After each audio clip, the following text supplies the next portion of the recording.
I'd like to call the meeting to order. So this is a joint committee. They are working. Joint Committee on Public Works and Rules and Ordinances. So I'm Vinnie Piccirilli. I'm Chair of Public Works Committee. Anthony Donato's Chair of Rules and Ordinances. And the other committee members are Anthony Palumba, Lisa Feltner, and Kenny Woodland. So it's the five of us. So the purpose of this meeting is to discuss, continue our discussion on the protection of trees. And the last meeting we held was on April 30th. And we agreed to continue the meeting until the initiative proposed by Trees for Watertown, Teams for Trees, whatever, or initiative for the summer was done, and report back to us to decide what the next steps are. So we are grateful that Trees for Watertown, Libby Shaw, and David, and the students are here, and we will. Vinnie, can we recognize the counselors who are here? Oh, we can. So Counselor Susan Falcoff is here, and Caroline Bays is here. And we also have our tree warden, forestry supervisor Chris Hayward is here. We're very glad to have you back in Watertown. It's good to be here. And way in the back there is Mark Steros, our council president. And I'll just say it is exciting to have Chris Hayward here. You know, he was the tree warden last year, and now he's come back with a new responsibility, which is supervising the forestry division of the DPW, in addition to being the tree warden. So it's very exciting, and I'm just glad he can sort of see the presentation and hear what progress we've made to date. So, I'm sorry, part of the progress that we're trying to make is making a connection. okay.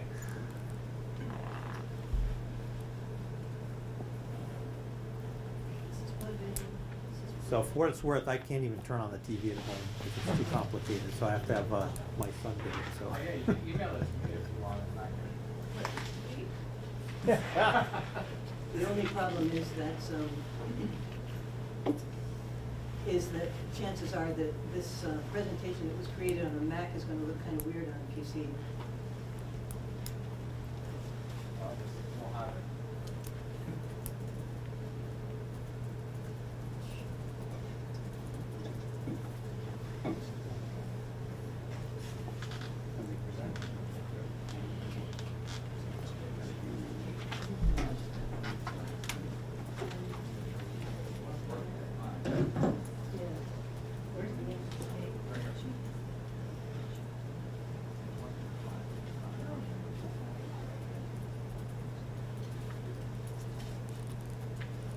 Okay, I really do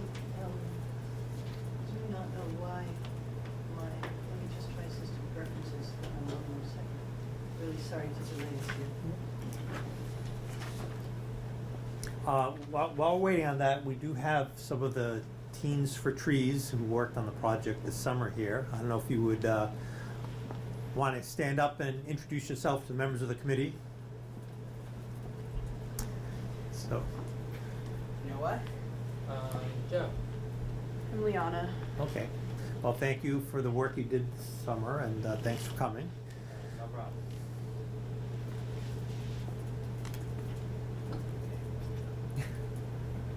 Libby, you have a plan B? I do not have a plan B. So I think Let's maybe, start. I think maybe what we should do is start with, give me one more minute and see if I can, with a little magic thinking here, see if I can find something that will bring us.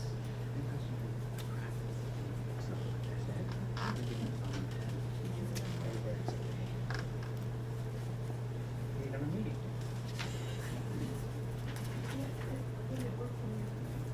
I don't have a presentation, but if she sends it to me. Okay, I'm afraid it's going to get chewed up by the PC version of PowerPoint, but I can try that. Okay.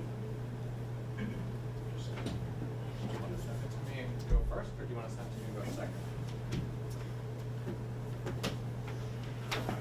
sending it to you is gonna mean putting it on a memory stick. Nope. Something shows up. The colors are a little funny. Oh, no. Why don't you go ahead and I will just transfer this to a memory stick and we'll see it over later. No? No better? Well, here it is. I should probably speak into this. Excellent. Yes, thank you. So I wanted to thank everyone for coming out tonight. And tonight is been a journey since last summer when we started this program. It was called the Teen Tree Stewardship Program. It's a mouthful. We rebranded everything, and including the logo, which was created by a Watertown High School student as part of the graphic design program. And I just wanted to thank, first of all, the committee for showing leadership on this issue and coming to our some of our meetings. We also had our annual meeting 2 weeks ago. I saw some of you there, so some of this will be the same news you already saw, little updates. And also the leadership of Ken Woodland for coming in and speaking to us and helping us think through how to present these data. So thank you all. I also wanted to make sure to thank all the sponsors of the program this summer who made this possible, especially Watertown Community Foundation, but also some of our corporate sponsors and over 50 families who contributed to this program. And we already recognize the teams. Not all of them could make it tonight, but there were about a dozen youth that participated in this program. So what we'll have a chance to share with you is a little bit about the program, but mainly about the data we collected. And hopefully, Chris, this will be helpful. Welcome back, by the way. In your role too as forestry supervisor, yes, and tree warden, in thinking about how we can build a healthy urban forest for our town. So what you'll see here is data collected by teams who are part of the project, and for the past couple of weeks there have been some other volunteers involved, including volunteers from Trees for Watertown as well as from Elders Climate Action, which is a wonderful organization. So we've branched out. So, come again? So this is what was decided April of 2018, if I'm not mistaken, the sort of 4 guidelines for thinking about what we wanted to achieve in our town. I just pulled this from the minutes from the agenda. I think most of you have seen this. Thinking about how we want to move forward with building a healthy canopy for all residents, and how that might inform policy and where we might find new places to plant trees, and also ways to take care of the canopy we already have. So really quickly, there's a picture of most of the teams on the right. We were out as a hot summer, as most of you remember. We were out inventorying trees.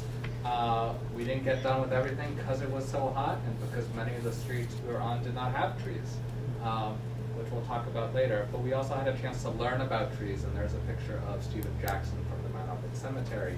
They were involved in this program as well. We went and we measured an elm street on the bottom of my street, on the corner of Oliver Church, that we think might be, some decided, figured it, haven't gotten an official measurement yet from the Department of Conservation and Recreation, might be, Chris, the biggest American elm in the Commonwealth of Massachusetts. Yeah, 110 feet tall, and 272 inches in circumference, is that right? It's huge. At the end of the Beats Street. Yeah, right next to Susan's house. Right next door, Yeah, yeah. So, teens learned a lot this summer. They learned how to identify different types of street trees. They learned how to maintain trees through things like pruning, how to water a tree, a little bit about planting, although we didn't get to plant. They learned how to measure the size of the tree. We measured the circumference of the tree, just because it's really expensive to buy the proper tape. But the program that we used immediately changed that information to a more standardized diameter. So there's a little bit of math learning this summer. We learned a lot about the benefits of a healthy urban forest, and we used Open Tree Map, which is an app, and I'll share it with you in a minute, to map out the data. And that data is publicly accessible, and it's also exportable and Chris and I think we'll have to sit down and look at what part of those data are useful for him as he comes back in his new role. So really briefly, we learned a lot about trees, and one of these important issues as we face global climate change, and as we know from the recent IPCC report that climate change is real and is coming quicker than ever, is that trees are good at regulating temperature. And we saw that, we know that not only from the science, but we know that because we were out. And there's a 10-degree difference if you're standing under a tree on a hot summer day versus not. They also provide windbreak in winter, which I didn't know about, and shade in the summer. And they have this effect called evaporative cooling, where they suck water from the ground, and as that water moves up through the tree, it evaporates into the air and then actually works like a big air conditioner, cooling the air around it. So not only do they provide shade, but this secondary cooling effect. And both those lower heating and cooling costs, not only for municipal buildings, but especially for residents, smartly planted trees. They absorb greenhouse gases. They reduce flooding due to extreme rain events, and we've seen quite a few of those locally. As climate change comes in, we're going to have more extreme events. Actually, we're probably going to get more water, although longer seasons, periods of time between the water. And of course, we love trees because they provide rest and relaxation. They support local wildlife. They increase property value. And one of the goals of the program and our work at Trees for Watertown is to build community. So this is much prettier in color, and the counselors have it in full color. There's some copies floating around. This is a heat map of Watertown, and I don't know if you can't really see it, but the pointer doesn't work on a TV. But these areas here on the bottom are bright red. They're the darker areas. They're the warmer areas of Watertown, and you can see that sort of follows Arsenal. And then up in the right there, on the border in Cambridge is Mount Auburn Cemetery, and that's the coolest part in Watertown. It's sort of a blue, and then I'll post this later online and you can see it. But one of the things that we can see in Watertown is there's parts of this town that are much warmer than others, and a lot of that has to do with tree canopy coverage. So we quickly decided that there are two important ways to measure tree coverage, and this is important to, I think, differentiate before we delve into the results of our research this summer. The first is thinking about the entire tree canopy coverage for the whole town of Watertown, so both public and private trees. And the approach we did was we used a free software platform called iTree Canopy that's developed by the U.S. Forest Service to analyze satellite imagery. And we cataloged, and I'll share the results with you in a minute, we cataloged the 12 precincts of Watertown according to the amount of tree canopy coverage, according to the amount of impervious surface, so that's hardscape, things like concrete and asphalt, the amount of, help me out here guys, permeable, buildings, and water. So we have 5 categories. And what the program does is it gives you a random pixel on that map and a little point, and you decide as a user whether or not which one of those 5 categories divides into. So that gives you an overall view of what's going on in that precinct. And then we decided to also do a on the street view, sort of, boots on the ground approach. And this took up most of our time, a public shade tree inventory of going around tree by tree, figuring out what species it is, measuring it, getting a general sense of its health, and then also seeing if perhaps there's an opportunity in an empty space along in front of a home, in front of a business, on the sidewalk to measure it, to plant a new tree. So those are 2 different ways to think about canopy. I just want to be clear here that they can speak to each other. We haven't done that analysis yet. I think it's an important thing to think about is that there's the town responsibility around a couple of thousand trees, but we also have private residents that we have to think about what's the benefit, how can we engage more people in planting trees in their front yards or their backyards. And I know in the past you've had a front yard planting program. It's a great program and something that I think we should continue investing in and thinking about. So again, this is hard to see because the colors are a little soft here. But here is the result of our canopy analysis, that first way of the satellite imagery. And you'll notice here that West Watertown, especially precinct, what's the one on the southwest corner? 10, thank you. I was confused 10 and 12 because they snake around.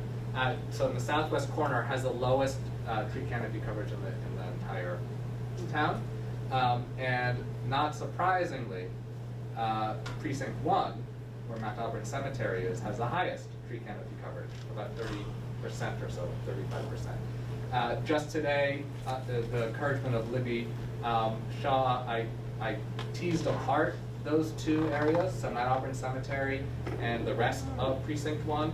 And Mount Auburn Cemetery has a tree canopy coverage of about 50%. There's a lot of permeable surface there as well, a lot of grass and other soft shade. The rest of Precinct 1 has a canopy coverage of 20%, so lower than average, and I'll share the averages with you in a minute. Here's the rest of the information, and I apologize again for the colors. This is permeability by precinct, so this is how much soft grass, dirt there is per precinct. I did not have a chance to separate out precinct 1, but you'll notice that on the west side of Watertown, there is a lot of permeable surface. To me, that speaks to an opportunity to perhaps plant trees. It's easier to plant a tree where there's permeable surface. Our next slide here shows impermeable surface, and these are roads and other hardscape. And finally, things that are a little less, or a bit harder to move around are buildings, right? Yeah. Wait, what did you say the town average was? I'll get to that. That's the next slide. Okay, I thought you mentioned that. So I have these numbers. I didn't put them on the slideshow. They're not in front of you now, but I'm happy to share with them in more detail. So here's the average. Our tree canopy coverage is about 26%, plus or minus. It's hard to tell, and that's a moving target, right? I mean, it's a living ecosystem. So the most common surface in Watertown is impermeable at about 28%, then trees at 26%, permeable at about 24%, buildings at about 20%, and then mainly because of the Charles River, about 2% of our. And these are the boundary maps that I was supplied from Gideon. So I'm not sure we really have jurisdiction over the Charles River, but it counts in the maps we did. So that's the canopy analysis. That's step 1. Take a breather here and see if there are any questions or thoughts. Yeah. All based on the I This is all iTree. This is, how many afternoons did we spend doing this? 1, 2? Yeah, it didn't take long. This is something that we can do. They update the maps every year, I think, or every 6 months. So it's something that we could continue doing to get a sense of trajectory. I think this is a snapshot, but we could do it again for 2019. Is this town losing or gaining tree canopy? It would be interesting to see that. Yeah. So if we're currently at 26, and I don't know if this will come up later, so if I'm jumping ahead, what do you, Trees for Watertown and the Teens for Trees program, what do you think the goal should be? It's a complicated question. Right. It's a complicated question because it varies so much depending on what part of town you're talking about, whether you can put in trees at all. I mean, basically, tree canopy is very good for a city's health, and ideally, we just like to get as much canopy as possible wherever we could. I mean, 26% members in average, including Mount Auburn Cemetery, for instance. So it'll vary. It's going to be a complicated answer, but it's definitely a situation where more canopy just about everywhere will be good for the city, good for our health. Do we have any numbers for towns that might be of a similar size where they stand, or it's just varies so much from town to town? Would 26 be So the American bad? Forests a few years ago had a recommendation that all urban areas be 40%. They sort of backtracked from that a couple of years ago and said that's not realistic. It depends on where you are in the country, type of climate you are, type of landscape. So there's no number. I think it's going to depend on what we as a community decide is a value for us. It's Yeah. like one of those things where we can always do better in educating our kids. That's right. We can always do better. That's exactly So right. it's a The other thing I should consistent mention is, the thing that American we- Forest Surveys did say that in the Northeast where we are, 40% is the ideal goal. It would seldom achievable perhaps, but that's ideally in a forested area like the Northeast US. You should really try to get to 40%. Yeah. Caroline had a quick, I can keep going. okay, Caroline. Okay, my question was, so does this take into account, I mean, I know I saw the kids, Yeah. going down my street, all the trees in the backyards and. This is satellite imagery. So this this has takes nothing to into do with account- us out in the field. Okay, This so is it's just taking into a account. Google map, so it sees every hidden nook and cranny in the town, Okay. including the river, right? Including DCR land, including non-Watertown managed land. Okay, Tony and. Well, speaking of that, did you say this did include Mount Auburn Yes. Cemetery? So what would happen? Can you factor it out? I would need to get back to you on that. I mean, it would drop down, and we also have the, the permeable surface is inflated because of the golf course, which is another massive area in Watertown. Hey, but that's part of our But that's part of geography. it, I mean, that's yeah. what we have, and those are benefits, and those are assets that this town has and should treasure. What I was thinking though, if you're trying to increase it, you really need to think about Watertown without the cemetery. I mean, it doesn't do a lot in terms of the rest of the town. I mean, it covers a particular, anyway. If I could just, Michelle and Susan have their hands up, but I think, I don't want to get ahead of ourselves, but I think, this is basically a data collection. I think, let's go through the presentation, and then at some point, we as a committee have to decide, what's our goal, and I think everybody will agree that there's, to Tony's question, that, we want to increase the overall tree coverage on average, the whole town's in aggregate, whether it's public land or private land. Right. We want to see that number go up year to year. And we also want to increase the number of trees, public shade trees, which we own as public infrastructure along the road. So I think both of those, question is setting some goals and targets, but this is just very beginning stage. This is really great about doing things. I know Susan had a question and then Michelle. So my question is kind of the opposite of Caroline's, the walking inventory that you Yeah.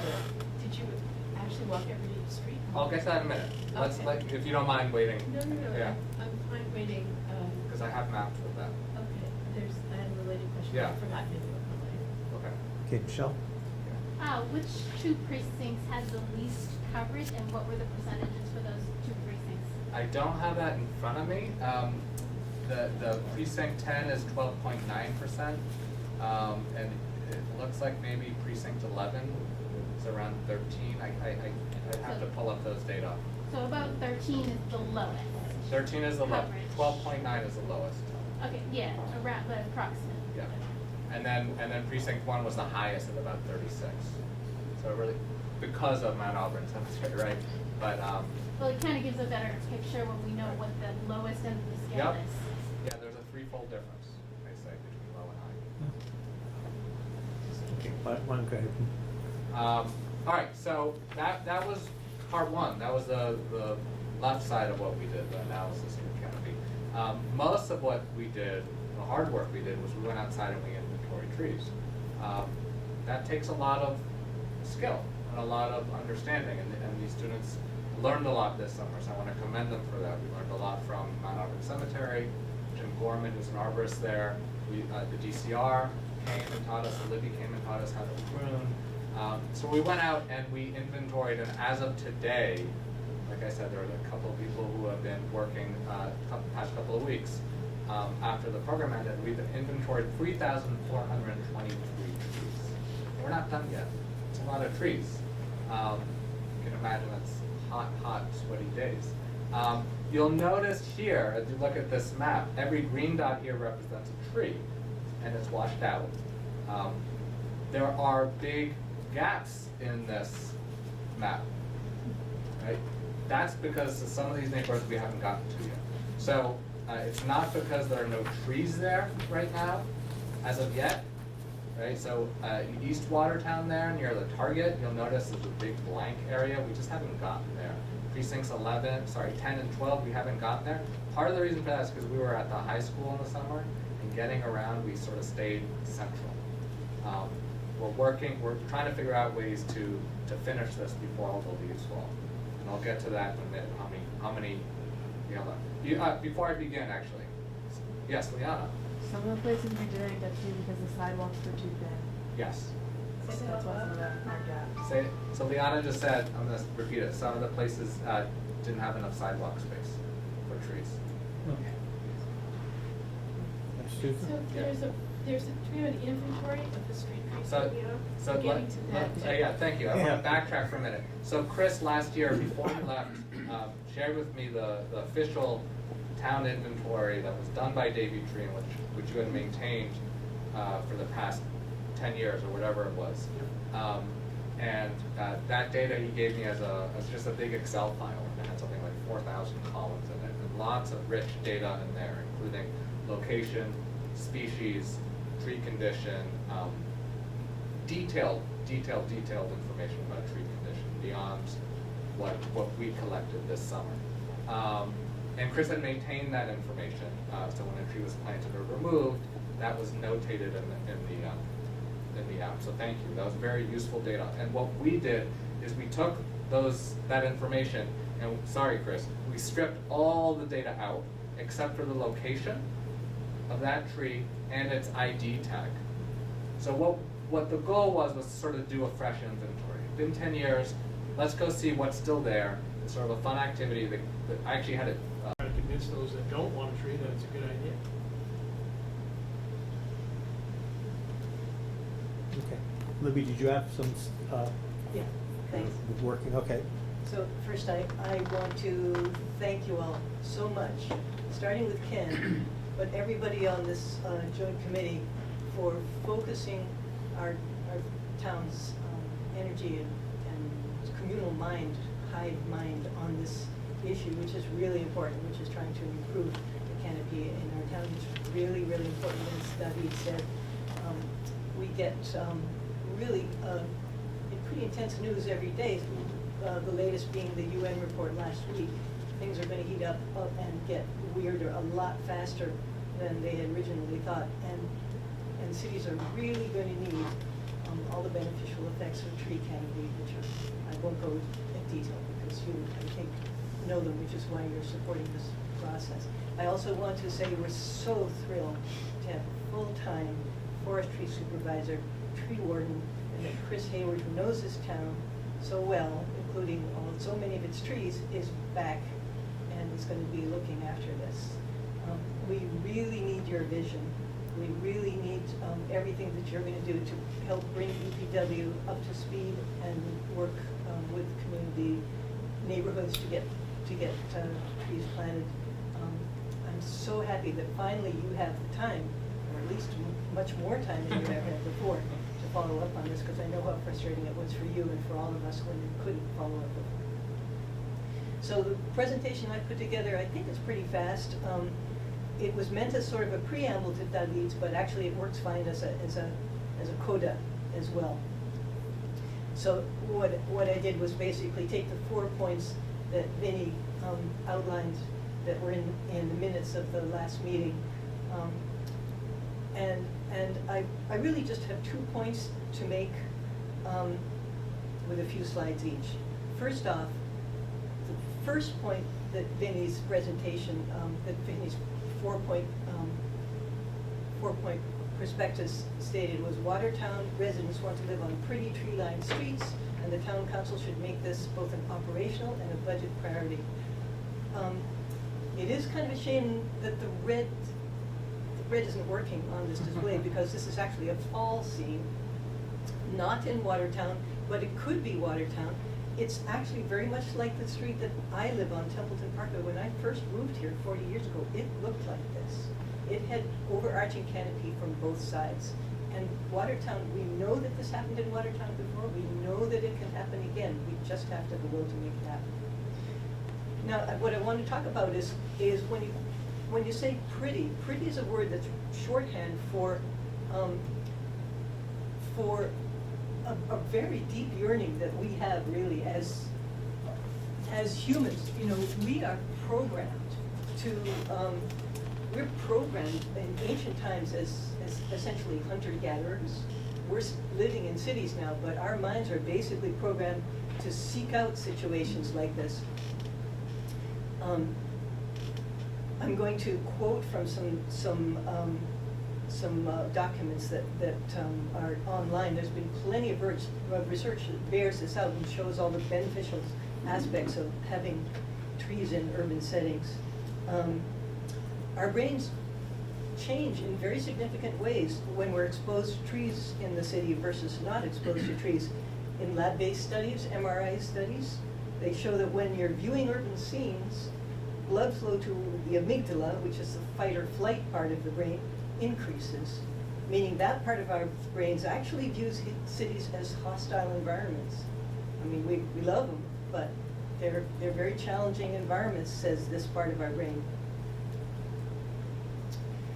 Natural scenes, by contrast, in these same MRI scans, light up the anterior cingulate and the insula, which is where things like empathy and altruism happen. We feel safer and calmer and friendlier when we're in a setting where we can see trees. And this has been borne out with many different research projects. This sense of well-being is measurable and has a real impact on health, where just 10 trees in a city block can change how residents feel in a quantifiable way. It's like having $10,000 more in income or feeling 7 years younger. Other studies have shown that in hospitals, even just a view of trees can improve survival outcomes. In prison, it can result in fewer conflicts. And as this slide says, mortality rates in areas which have lost millions of trees to emerald ash borer are correspondingly show an increase in human mortality. So it's really important to maintain this connection. It's very good for our health. It's especially important with children and teens. If you allow kids to grow up without developing this connection, they're not going to recognize it, and then they're not going to defend it, and we really need people to defend it. So that LEADS program, and the program, for instance, that Chris Hayward does every year, and Trees for Watertown did this year, where we had an event on Arbor Day with kids, and things like the tree walks that Trees for Watertown has done with Stephanie Venizelos, and on Watertown Helps Out Day. All of these things that bring people out to interact with trees are really important. So that was the first point I wanted to make. Really, I wanted to emphasize how important trees are for us and why it's so important that we increase our canopy from a psychological and physical health point of view. Now, I just want to also emphasize how terribly important trees are for defending us as the climate changes. We are lucky that we live beside Cambridge. It's a much better endowed city than we are. Lots more money to spend on urban forestry and doing fantastic things right now. There's a group called Green Cambridge, and there's one member in particular who did this really great sequence in conjunction with a study that was done on behalf of Cambridge. What a sunny day feels like in a place that has as little shadow as this, versus has as little canopy as this. If in Cambridge, Fawcett Street and Alewife, that would hit 98 degrees. Notice there's basically nothing in the way of trees. If you go to Dudley Street in North Cambridge, simply because you've got a lot more canopy, the ambient temperature drops to 94. And then if you go to a really well-treated area like Avon Hill, it drops to 91. It makes a huge difference to have canopy, a huge difference. And then that's just the temperature of the air. We mustn't forget that if you don't have canopy shading the pavement, you get a huge change in temperature right at street level. All that hardscape is going to be radiating like an oven. Tree shade can drop summer pavement temperatures by 25 degrees. Really good for us. These are two pictures of the same street in Worcester, the same point of view in Worcester. This is before and after they had to cut down all their trees to defeat the Asian longhorn beetle. And this is what the DCR commissioner observed. There was a 40% increase in summer electricity usage in Worcester in this neighborhood after all the trees had to be removed. So trees play a hugely important role in energy conservation as well. Now, David addressed point 2, which was about establishing a strong database on which to base our steps forward.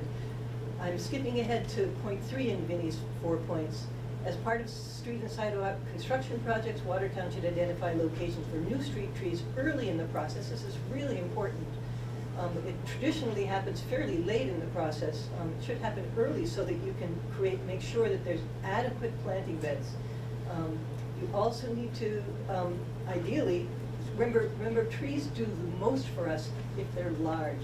Large canopy trees, large root system, just do vastly more than small new trees. Small new trees can be very pretty, but the larger the tree, the larger the canopy, it exponentially increases the services that are provided both in stormwater management and in cooling and all the other things that they do.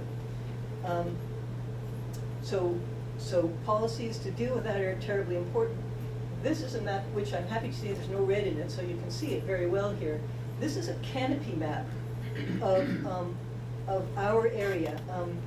You can see Watertown is in the middle of this image. You can maybe see at the top there's a demarcation. That's Belmont Street, Trapella Road, between Belmont and Watertown. Down at the bottom, you can see, sort of at the bottom lower left, you can see a black line. That's Route 90. This winding snake of green through the middle, that's the Charles River. And that patch of green over on the right, that's Mount Auburn Cemetery. So the first thing that really smacks you in the eye is how much lower our tree canopy is compared to our neighboring communities. Now, obviously, there's really good reason for that. Their houses are farther apart. They have more room for backyard trees. They've had a more steady over time process for getting trees on the street. One of the reasons we have so many young trees is because Chris worked like a bandit to get new street trees on our streets. But large canopy is really important. We need to be defending both.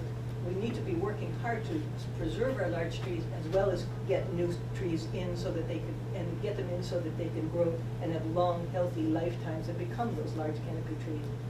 So here's a shot of Watertown. Wood Road, that's my street. Yeah. So this is just to give us an idea. If you look at this, there are a few street trees. A lot of the trees that are providing big canopy are in people's backyards. We so celebrate people who are preserving big trees in their backyards, and it's important to try to get more trees into people's front yards as well as on the street, because as people have said earlier tonight, trees in front yards have much more room for their roots, are away from the salt, are away from the utility lines. So they tend to do much better over the long term, but we really need those street trees as well. This is a shot of my street a couple of years ago. As I said, when I moved into my Watertown, it's a long time ago, 40 years ago, but when I moved into Watertown, this whole street was covered with canopy from both sides. This is a few years ago when the old, lingering Norway maple had been dead a couple of years, and Chris kindly let it stand there as wildlife habitat for a couple of years before we took it down. And then that was pretty much it for major canopy. My East Watertown neighborhood is not alone in that respect.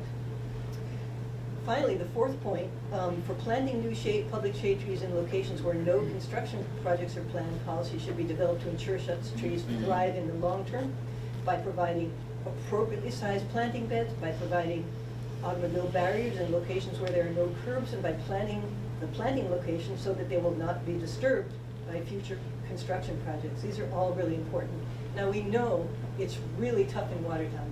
Parking is a serious issue. There are plenty of people who never want a tree in front of their place. But we really need to establish some really clear, transparent policies for getting trees into neighborhoods where they'll be taken care of by renters, by owners, at least get them going for their first few years with a steward living nearby so that we can start them on their way. Trees will do their best wherever they are put. They will try their darndest, but we need big canopy trees. We really do. And trees are the way, in many situations in Watertown, they're never going to do well unless substantial effort is made to invest in good planting sites for them. This is a classic and a very important takeaway. The larger the tree, the more territory it needs underground. If you only have room for a small tree, plant a small tree, don't plant a big one, otherwise you're going to have a tree that's going to start declining in just a few years. But if you want big trees, you need to plan for big trees. You need to make sure that there's enough soil for it so that a big tree will have a long, healthy lifetime. Another thing that is terribly important is that there's been a national epidemic, not just Watertown, not just New England, but a national epidemic of trees being badly planted because of the way trees are grown in nurseries. They're grown in containers, they're grown in and put in balled and burlapped, and then they're left balled and burlapped for a long time, and the trees start to circle. And then also the soil gets piled up against the trunk much higher than the flare of the tree, which is where the tree really wants the soil to be. So by the thousands, by the millions, trees are planted too deep, and they're planted without doing anything to those roots to make sure that they're actually starting to spread out. And this is a tree that did not survive because it basically strangled itself to death. As the roots get bigger, as the trunk gets bigger, it basically reached the point where it could not survive. This happens over and over again. One of the great things about Chris Hayward being able to be a full-time tree warden now is that he's going to be able to be on site while our trees are planted. So we expect much better outcomes in the future now that we know that we'll have the supervision that's so badly needed to make sure a tree starts out life well. So basically, I'm just basically saying, you know, in summary, sorry, I'm reading here because I couldn't remember what I was going to say. The financial savings to a city that a big street tree provides are impressive, and they increase in value with every year of healthy growth. The city of Chicago values healthy, mature trees at $40,000 to $80,000 a piece. So if somebody wants to take down a big tree, they get a pretty big hit in Chicago. That benefit is not just the ecological services that the Open Tree Map program talks about, but all the other benefits that a tree provides. If you multiply all those benefits by hundreds of trees, and you see how supporting a population of healthy, big shade trees should be a major part of every municipality's infrastructure plan. Thank you very much. This, by the way, is the Delta in its early years. That's Watertown's great, so. Yeah. You see those three tiny little trees, one in each? Yeah, that's, in Those were the BTA. 3 Norway maples in their youth back in the 1920s. Thank you. Thank you, Libby. Do you guys have any questions from Lisa? Well, thanks, and again, thanks for everything. Thank you, Chair. I guess I would just like us to continue to be aware that there are opportunities. I know, number 4, I guess, where no construction projects are planned, developed, ensure trees thrive, and et cetera, so they will not be disturbed by future construction projects. I guess my concern is we have so many places that don't have curbs and sidewalks need to be addressed, et cetera, that I hope those places don't continue to not get trees. And we say should, and I think I feel like generally we're on the same page, but I would just point that out because there are, I get lots of feedback about people wanting trees, wanting planting strips, wanting curbs, as well as why can't I just pave my strip so you have people on both sides. But I think we're making good progress, and thanks for all the volunteers who are making that happen. It's a great effort. Okay, anybody in the audience have any questions or comments? Okay, Seeing none. So I'm just thinking about our next step. We had agreed to have, and Libby, thank you for that presentation. If you could just maybe email it to us also, I'll include it with the minutes. Yes. I'm sorry, I do have a comment Sure. to make. I was just at a tree stewardship workshop this weekend where it was revealed that when you think about the new trees being planted, if they aren't given the right start, and Chris can tell you all about the right start, 40 to 60% of them are dead within 5 to 10 years. So all of the investment that was made, all the planning that was made, as well. So, I mean, so much is lost. Thank you. That is true, and that's a concern. Michelle. I also attended the tree stewardship, thanks to Libby, and Trees for Watertown. Was that the DCR stewardship The program? DCR had Yeah. a Yeah. forest, they had the tree There were a lot stewardship of- workshop. The one in was that the one in Harvard? Harvard Yeah. Forest, Yeah. Peterson. I just want to say, Trees for Watertown is happy to subsidize citizens going to this. Happens every year in October. Yeah, so there were a lot of great presentations, and David Levenport? Lefport? Okay, I forgot. From Cambridge did an amazing presentation, and one of the things he mentioned was that in Cambridge they had a tree planting master plan, in place. So I'm hoping that's something we're going to work towards. And in about 2 weeks, we're going to get copies of all the presentations that were given over the weekend, and I can send copies of that. And his presentation had a lot of interesting ideas in there that we may want to look into. But the master plan, I think, is probably the way we want to go. So. Of course, there was just that article in the Cambridge Chronicle about Cambridge has lost what percentage? Help me here. 18% of its tree canopy in the last 10 years or something.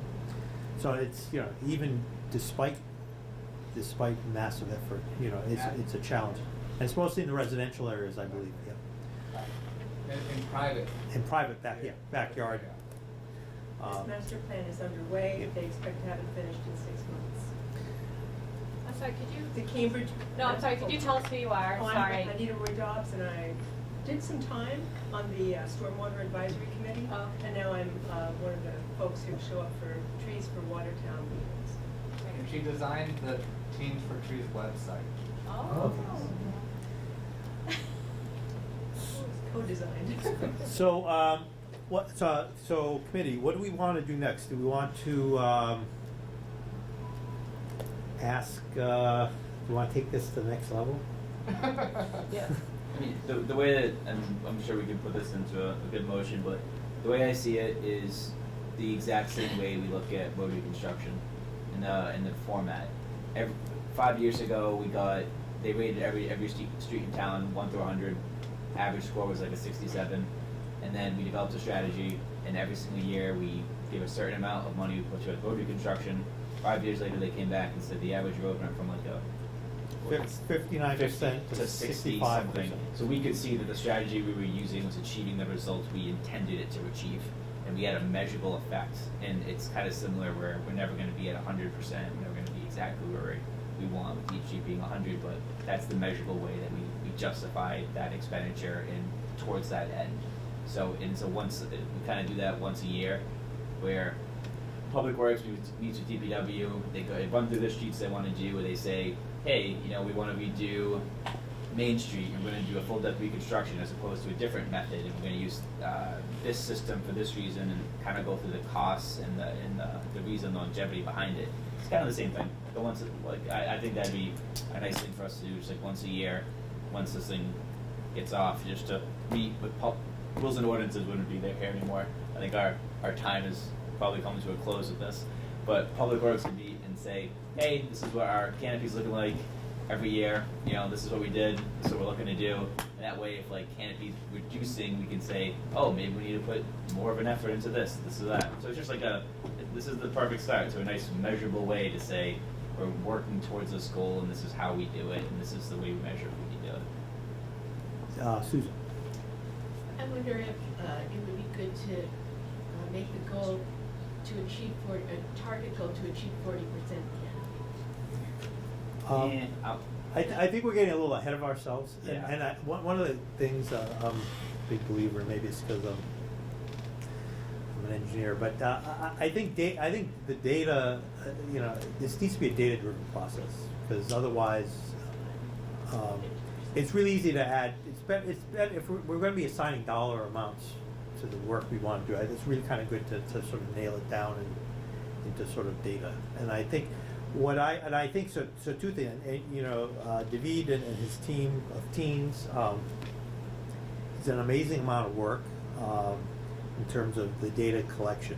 But I think, so what I'm thinking of is that the data collection process should really, at some point we need to sort of ask the administration to take over the responsibility of this.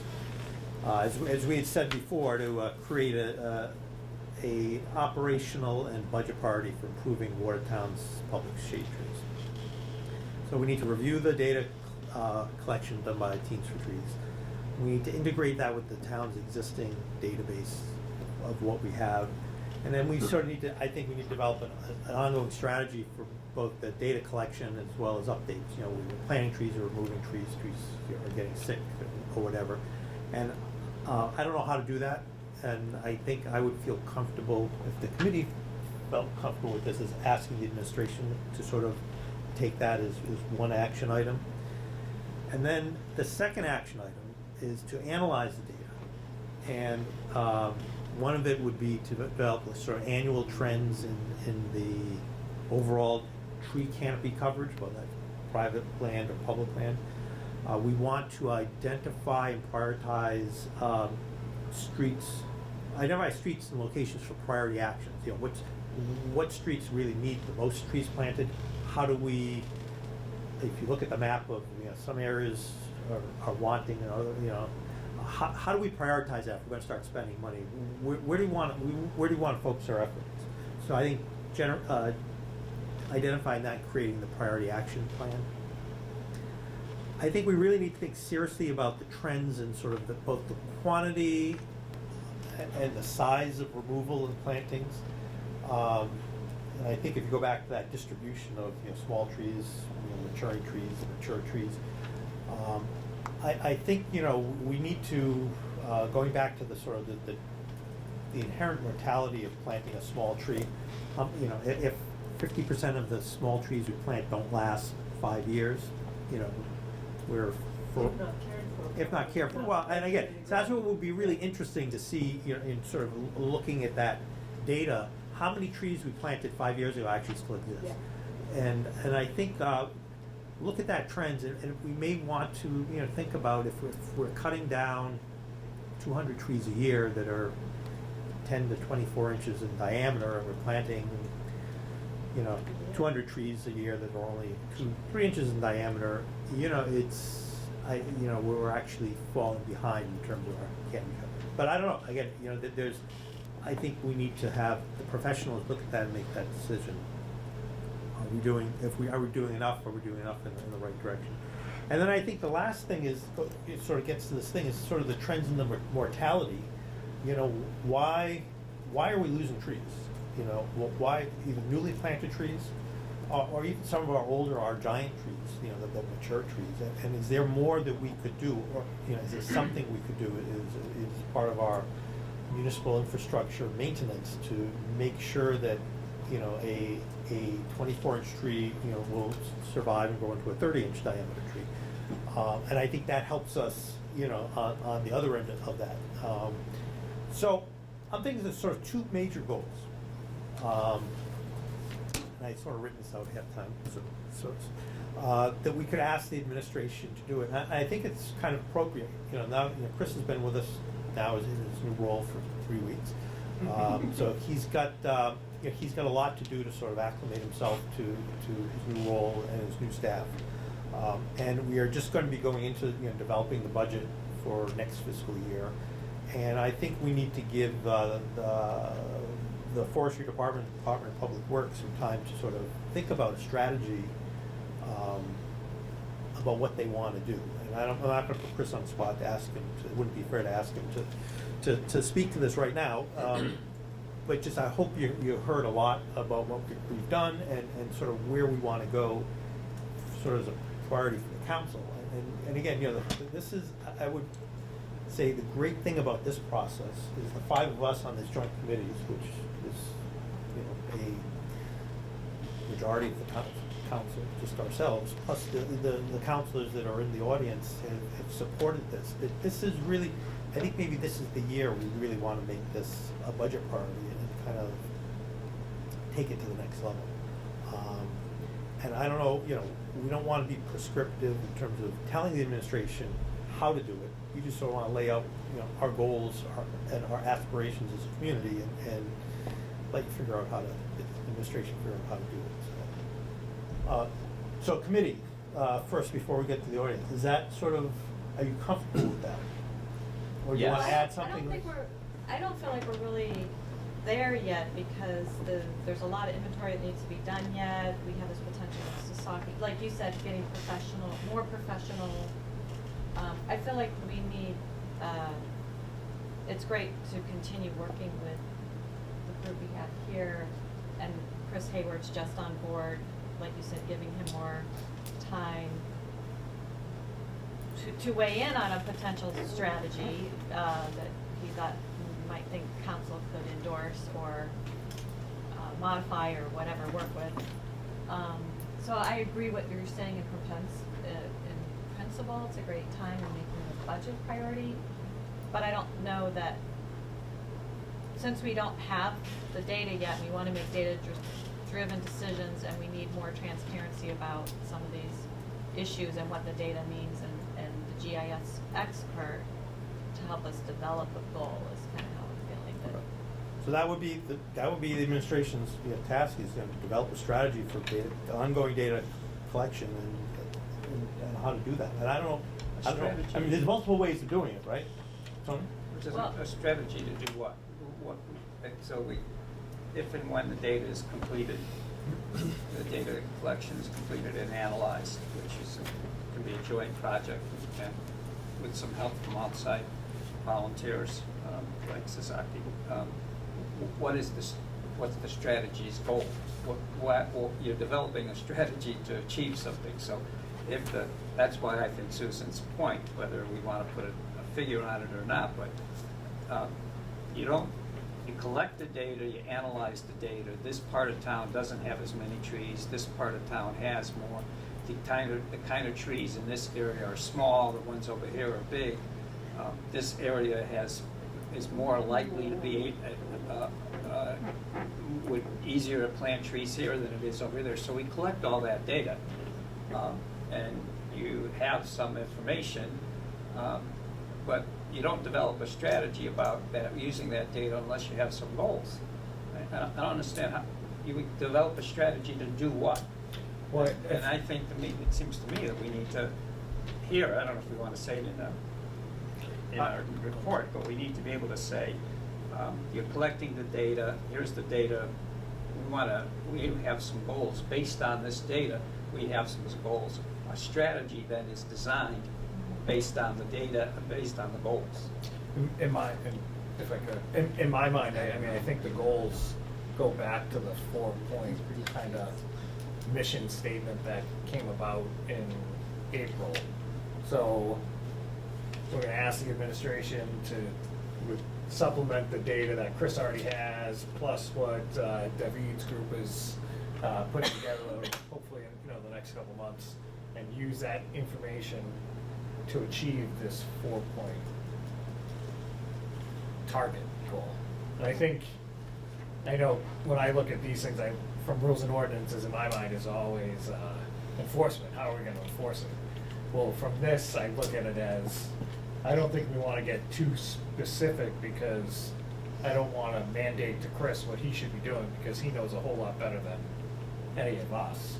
So I think to say these are our 4 kind of driving goals, we want the administration to ask Chris to take a look at all this data and try to implement these 4 goals. That seems to me the approach to take. Yeah. But these goals are they're not all for Chris. The first goal is we want what the goal to live on pretty street trees, that's a goal. It's not so much I mean, a it goal doesn't- as that it's like a doesn't- mission, it's like a mission statement. Right, and a mission statement doesn't drive a strategy. But 2 does, Yeah, it does. 3 does, and 4 does. Yeah, I think at this point, you know, we need to, you know, we don't have enough information at this point to actually decide what the plan is, you know. So that's why the first part is to really collect the data and analyze the data and then figure out what we need to do. And so we could, you know, we could sit here, we could vote, say, you know, we want our tree canopy coverage to be 40% in Watertown. Well, you know, that may never be possible, you know, in a town where the average lot size is 5,000 square feet with a 2-family house on it, you know.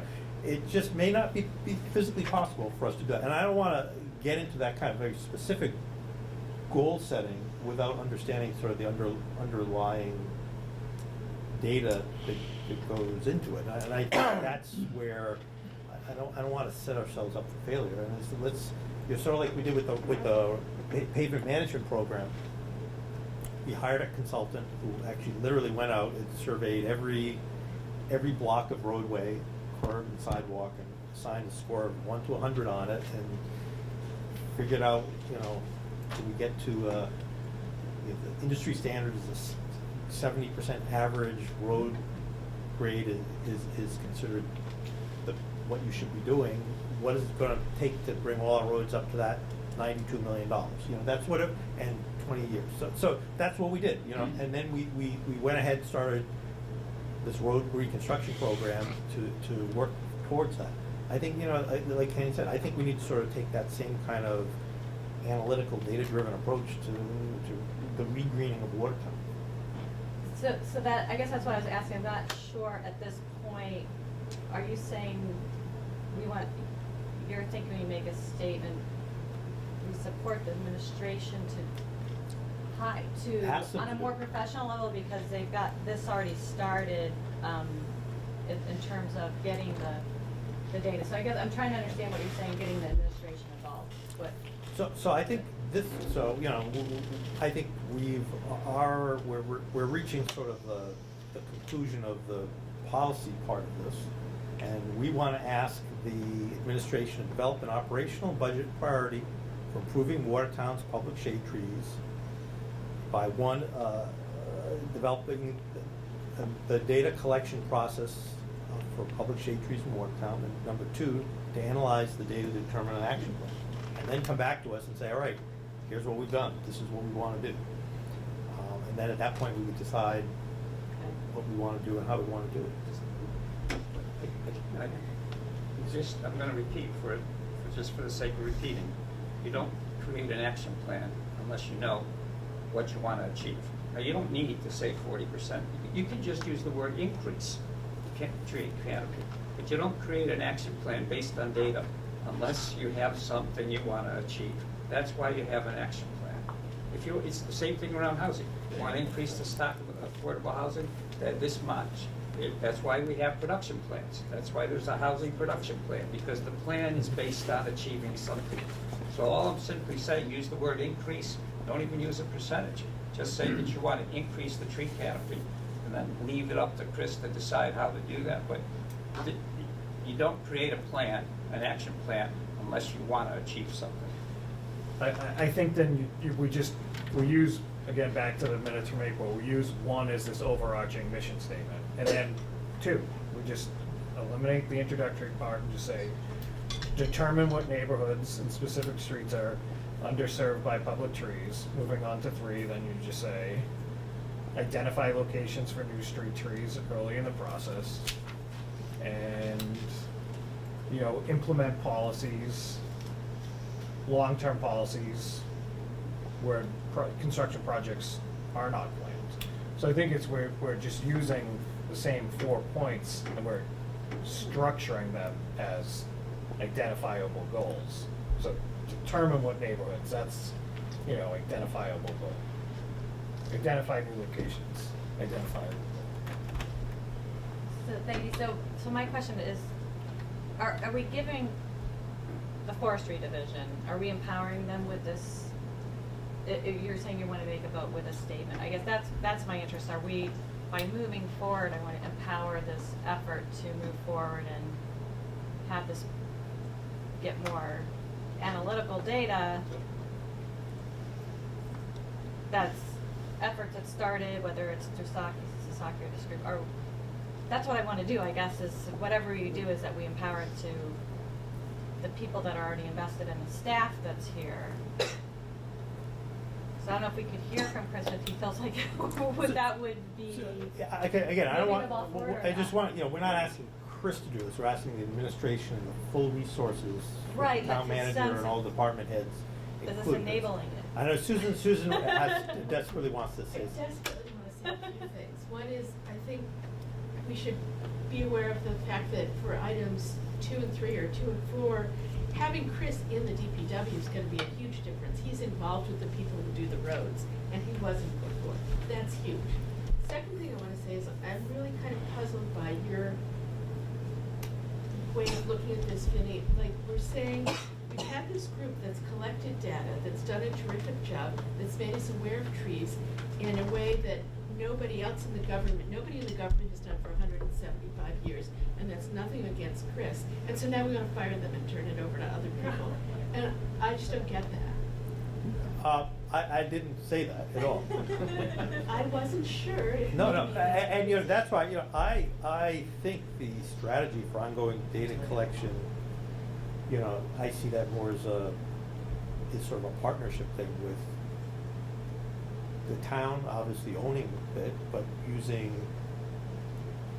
other, local businesses like Sasaki Consultants, using local groups like Trees for Watertown, Teams for Trees.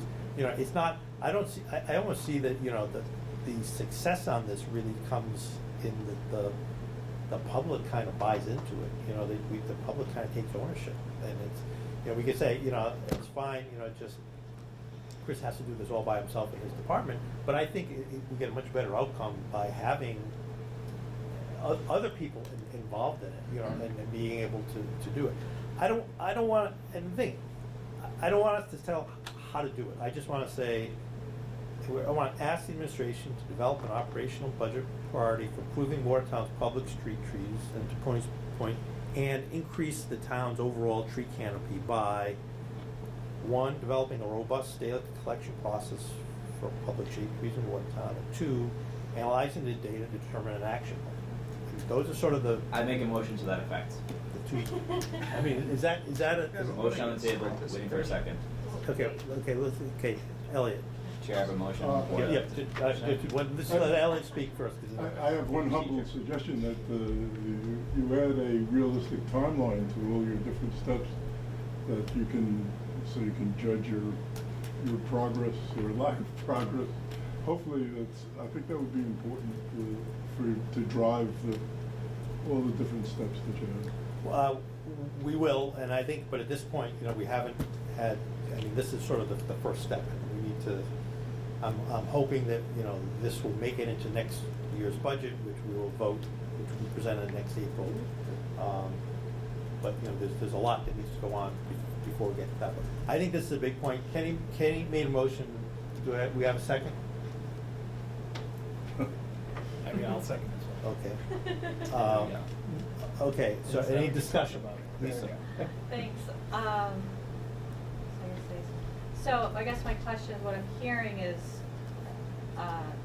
usually, what I hear is that we're wanting to develop a policy, but really putting that in as a budget priority guideline to get quicker action versus than just having this policy statement. Is that what I'm hearing from you? Why you wanting to? You feel like that's going to move it forward sooner and give more support for forestry to move ahead with these groups? As you said, it's a partnership and a public buy-in. Yeah, so what I would like is to put this as a recommendation from this joint committee to full council. Full council votes on it, a week from Tuesday. And, that becomes sort of the policy directive from the town council to the administration. And that allows the administration to go back and say, okay, what do we need to do to achieve this? Do we need to hire a consultant? Does Chris need to hire an assistant? Does we need more money for planting trees? Do we need to, what do we need to do? There could be a dozen different things that need to be done to sort of achieve these goals by multiple departments. It could be Department of Community Development and Planning, it could be Department of Public Works, it could be more to it than just, you know, what Chris is forestry division. Right. So I don't wanna constrain it by saying exactly how we want to No, do I the job. understand that. I think this is broad enough to encompass, you know, we have the 4 points of our goals, you know, our aspirations, that the council already voted on, that these are the aspirational goals. Okay, so. And then number 2 is now, we've heard back from this, you know, unbelievable data collection program with this data tool. You can go online and look at individual trees, and you can go and look at your street, look at the trees in front of it. You know, that's an unbelievable great tool, and you know, a lot of the fabulous stuff that's happening in today's world is sort of this more crowdsourcing thing where people, you know, are able, the average citizen is actually able to input data right into stuff that the municipality can use. So I think that that's a good start. How do we take it to the next level? Because, you know, we can't rely on, you know, a bunch of 10 teens to sort of Right. be the data engine for the town of Watertown. You know, we need to sort of take what they've done and build on that success. And I don't know how that is, you know, and what that is. I just want to say that's a goal.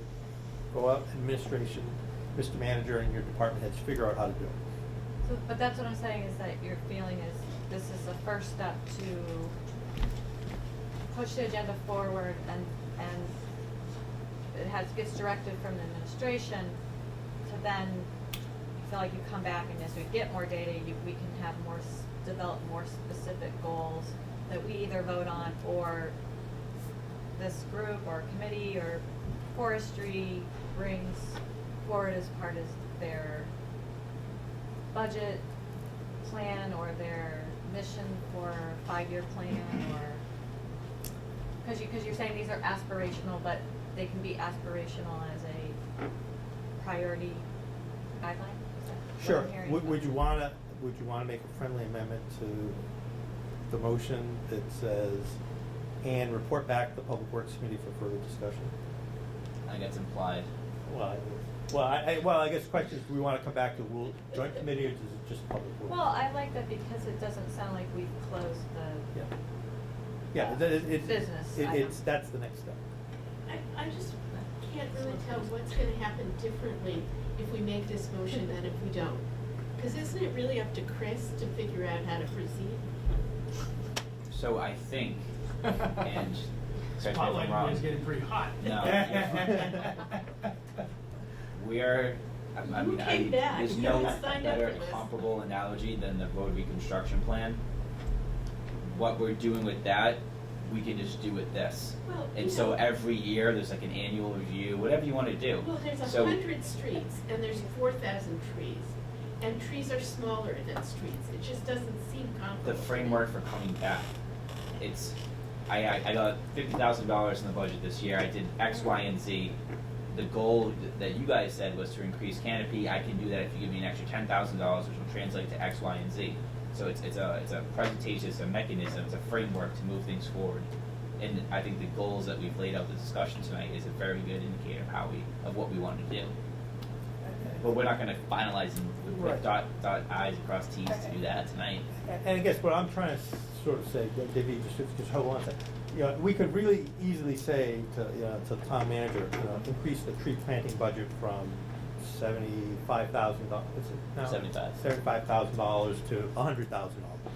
But, you know, it may not be that, I mean, that may be great, but, I mean, there may be other things, like how do we take care of the trees that we've planted over the last Oh, yeah, no, I 10 agree with years, that. you know? Yeah. So maybe, you know, do we need to have, you know, additional, you know, this sort of data collection and sort of developing the plan, you know, may involve, taking the town tree database that we have and you know, using a different database. It may involve hiring sort of a urban forest consultant. There could be any number of things. And I just, what I don't wanna do is, I wanna get the best bang for the buck. I wanna get the most progress on the ground, and I would prefer to have the professionals look at it and say, okay, here's what we know what the council wants to do. We want to come up with a plan to increase the town's overall tree canopy.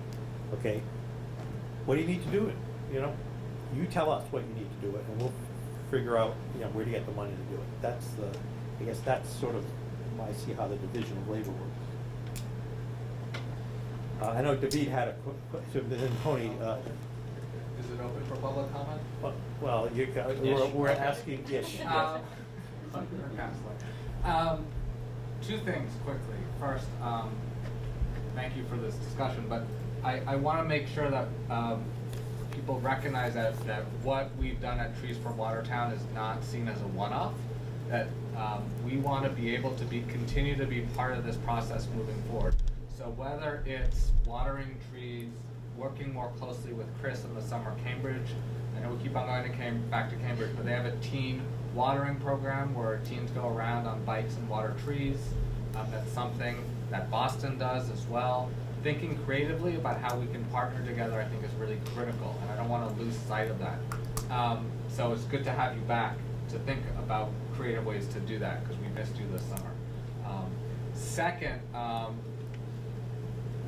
Vinny, if you could quickly, I didn't hear, and this wasn't strong in my presentation, but I think it's important for us to keep in mind that I didn't hear this word in the motion, was the word equity. And that's a word to me that, that's a tricky word, because the town isn't built equitably, right? Clearly there are areas that have bigger sidewalks than others. But there is a question here of equity for public health reasons, for energy savings, for access to green spaces that I think we might want to take into consideration. I don't know how you can word that, but I think it's an important component of the work that we did this summer.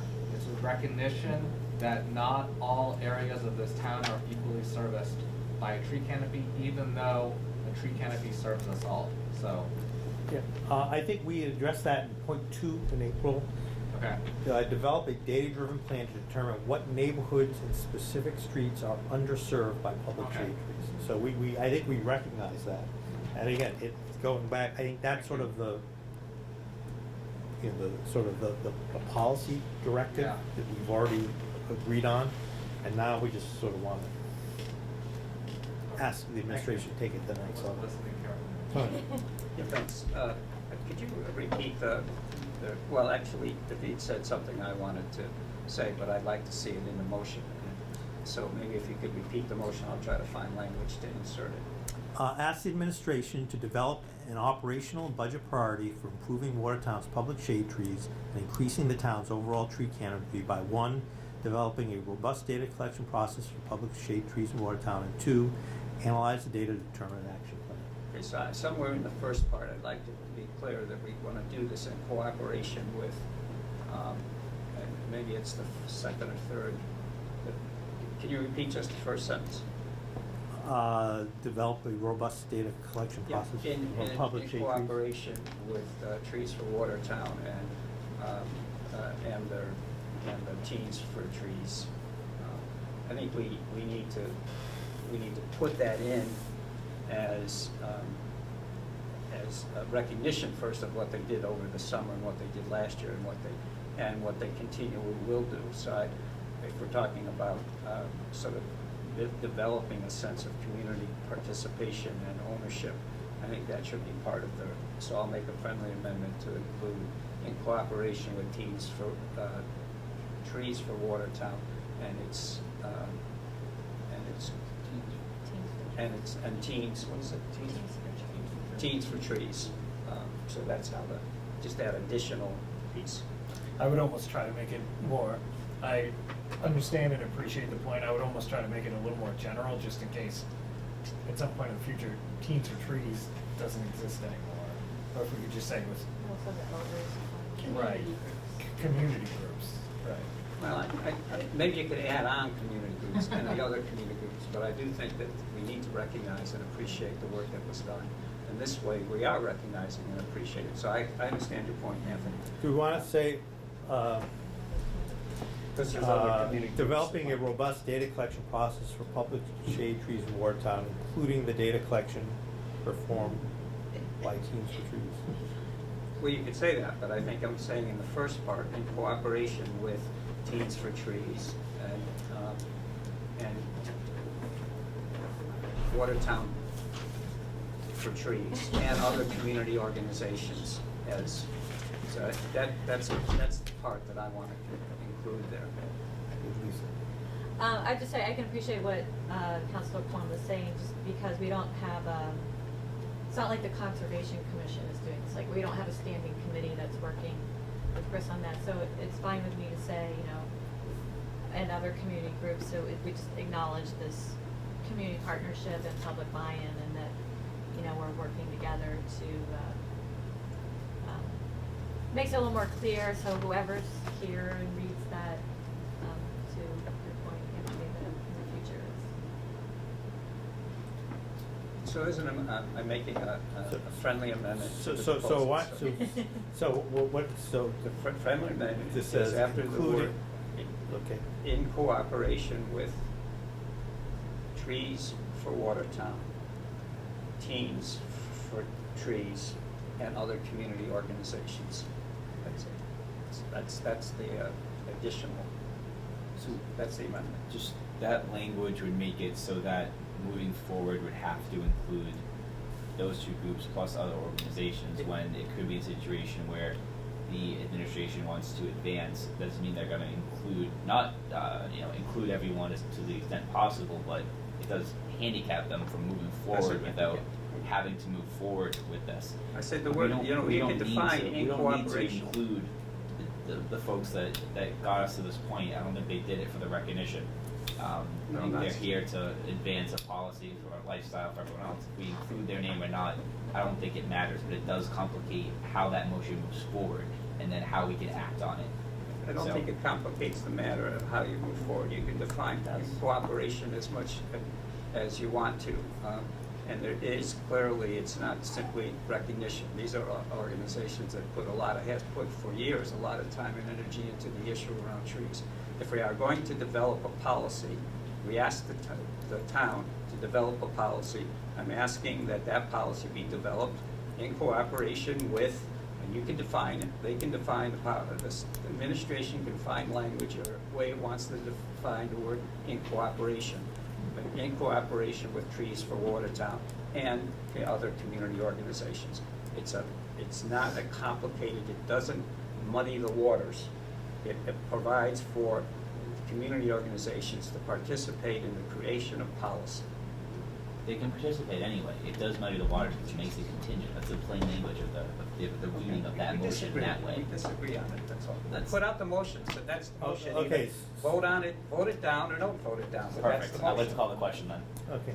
I do have a wording suggestion. I don't think that the linking with data collection is the linking that's desired.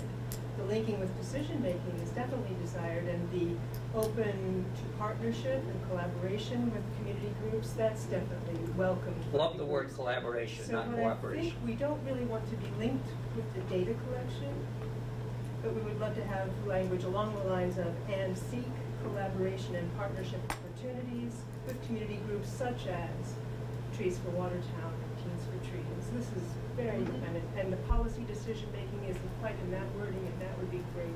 It's a very nice language. So such as would alleviate that, but I do think it's almost redundant because that would happen anyway.